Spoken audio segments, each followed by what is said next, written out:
हमने ये देखा था कि माजी में, और ये मैं बात कर रहा हूँ अफगान तालिबान के टेक ओवर से पहले, इससे पहले जो गवर्नमेंट थी, गनी गवर्नमेंट थी, उसमें इंडिया का बहुत असर रसूख था। स्पेशली टीटीपी के जो स्ट्रांग होल्ड्स अफगानिस्तान में थे वो मैनेज हो रहे थे इंडियन काउंसलेट्स के जरिए।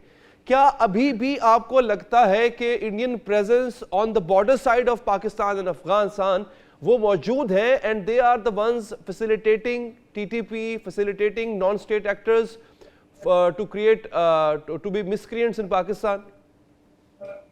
देखिए, जो बुनियादी बात समझने की है वो ये कि हमारी तवक्कुआत के बरक्स बदकिस्मती से जितना अरसा से मौजूदा अफगान इंटरिम गवर्नमेंट हुकूमत में आई है, उसका तर्ज अमल एक जिम्मेदार रियासत और हुकूमत का नहीं है किसी भी एतबार से।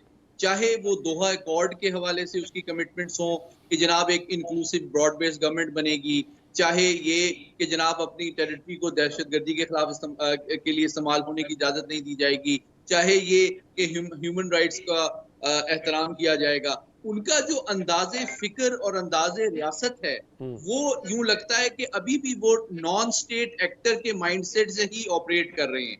और आप जानते हैं कि नॉन स्टेट एक्टर जो है, चूंकि उनको इंटरनेशनल लेजिटिमेसी नहीं मिल रही, सपोर्ट नहीं मिल रही, तो उनका जो वो किरदार है वो मजीद उसी तरह गैर जिम्मेदाराना होता जा रहा है। लेकिन एक बात जो मैं बड़ी इंपॉर्टेंट आपके सवाल के जवाब में कहना चाहता हूँ कि ये मुझे हुस्ने इत्तेफाक 3 बातें नहीं लगती।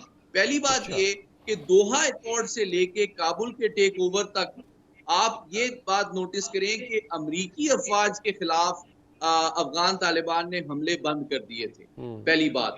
अब जबकि जैसे ही वो बरसरे इख्तिदार आए हैं, तो पिछले जितने अरसे में वो बरसरे इख्तिदार हैं, इस दौरान पाकिस्तान के खिलाफ टीटीपी के हमलों में बेशबहा इजाफा हुआ है और सैकड़ों हमले किए गए हैं। ये उसका दूसरा पहलू है।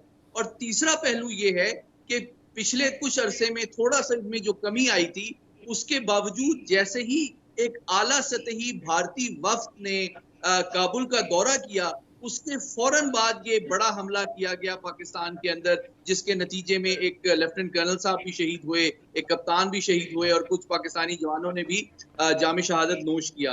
तो अब मैं समझता हूँ पाकिस्तान का सब्र का पैमाना लबरेज हो चुका है। हम अक़वाम मुत्तहिदा में भी जा चुके हैं इनके खिलाफ। हम जो गैर कानूनी तौर पर मुकीम है अफगानी, उनको भी बाइज्जत एतबार से अपने मुल्क वापस रवाना कर रहे हैं। हम एक हमा जहद जामे अंदाज में IBO और काउंटर टेररिज्म ऑपरेशन अपनी सरहदों के अंदर भी कर रहे हैं। और साथ ही साथ अब ये आखिरी स्टेज है कि हमने ये फैसला किया है कि चूंकि ना सिर्फ ये कि वहाँ पॉलिटिकल विल नहीं है TTP की बेखनी के हवाले से, बल्कि खुद सरपरस्ती शायद की जा रही है उनके आला हुक्काम के बाज अनासिर की जानिब से। इसलिए अब हमें उनको टारगेट करना, अपने अफवाज और हार्ड पावर को इस्तेमाल करना एक मजबूरी बन चुकी है। तो ये बहुत अफसोसनाक बात है, क्योंकि इस अंदाजे फिक्र और अंदाजे रियासतगरी के जरिए से अफगानिस्तान ना तो अपने वसाइल का भरपूर इस्तेमाल कर सकता है, ना अपने शहरियों की जिंदगियों को बेहतर बना सकता है, ना इसमें अपनी पोजीशन की तरफ। अगर हम पाकिस्तान की बात करें तो जो कंसर्न हमारा होगा वो ये कि नेक्स्ट क्या। तो इफ्तिखार फरदाद साहब, अभी जो बात आप भी कर रहे थे और मोहम्मद अली साहब ने भी इस पर जोर दिया है कि एक जिम्मेदार रियासत का किरदार और एक जिम्मेदार हुकूमत का किरदार अफगान तालिबान नहीं निभा पा रहे हैं। आपको लगता है कि इसकी एस्केलेशन बढ़ेगी, मतलब एस्केलेट होगी ये सूरत हाल, या आपको लगता है कि ये अब अमन की तरफ मामला जाएगा? अगेन कंसिडरिंग द फैक्ट कि तालिबान गवर्नमेंट एक रैशनल लेकर नहीं चल रही है, आप आगे क्या फ्यूचर क्या देख रहे हैं, अगला रास्ता क्या देख रहे हैं आप? देखिए, रैशनल की बात तो ऑब्वियसली अब इस पैराडाइम से बाहर है, लेकिन हम कैपेसिटी की बात करते हैं। मेरे ख्याल में एज सच कोई कैपेसिटी है नहीं on other side of the border from Afghanistan कि वो कोई ऐसा सीरियस थ्रेट पोज करे मिलिटरीली पाकिस्तान के लिए।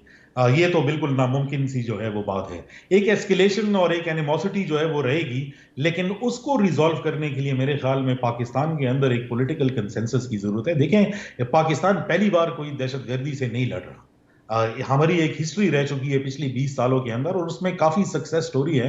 2014 से लेकर 2019 तक का जो है एक पीरियड था जिसमें ऑलमोस्ट दहशतगर्दी की बात ही जो है वो खत्म हो गई थी। ये तो 2021 में जब से अफगान तालिबान आए तब से जो है ये एस्केलेशन और ये वायलेंस जो है वो शुरू हुआ है। अगर उस पीरियड से हम कोई सबक अदा कर सकते हैं, लाइक ये सीख सकते हैं और उसको दोबारा री इन्वेंट करके जो है वो इस्तेमाल कर सकते हैं, वो सबसे इंपॉर्टेंट है नेशनल कंसेंसस। मेरे ख्याल में अगर नेशनल कंसेंसस जो है वो आ जाता है, क्योंकि कोई भी टेररिस्ट एंटिटीज किसी सॉइल के ऊपर उस वक्त तक जो है वो ऑपरेट नहीं कर सकती। ये सीटी का रूल है कि जब तक उसको लोकल सपोर्ट वो हासिल ना हो। मेरे ख्याल में विनिंग हार्ट्स एंड माइंड्स की तरफ जो है वो दोबारा जो है वो जाना चाहिए। और सिटी की जो काउंटर टेररिज्म पॉलिसीज की जो एक्सपेंशन है, जिसमें डेवलपमेंट और उसके अंदर जो है डी रेडिकलाइजेशन का जो आंसर है, ऑब्वियसली उसकी इंटरनल मुहरकात भी हैं। ये रिक्रूट्स यहीं से जो है वो जाते हैं और वहां पे जो है उनकी परवरिश होती है और दोबारा यहाँ पर अटैक्स करते हैं। मेरे ख्याल में एक होलिस्टिक अप्रोच को री इन्वेंट करने की जरूरत है, लेकिन वो तभी हो सकता है जब तक नेशनल कंसेंसस हो, और मेरे ख्याल में उसके लिए पॉलिटिकल कंसेंसस की बहुत ज्यादा जरूरत है। अगर इंटरनल रिजोल्यूशन जो है वो आ जाती है तो एक्सटर्नल प्रॉब्लम्स मैनेज करना कदरे आसान रहते हैं। ठीक है, बहुत बहुत शुक्रिया आप दोनों हजरात का कि आपने हमारे प्रोग्राम में शिरकत की।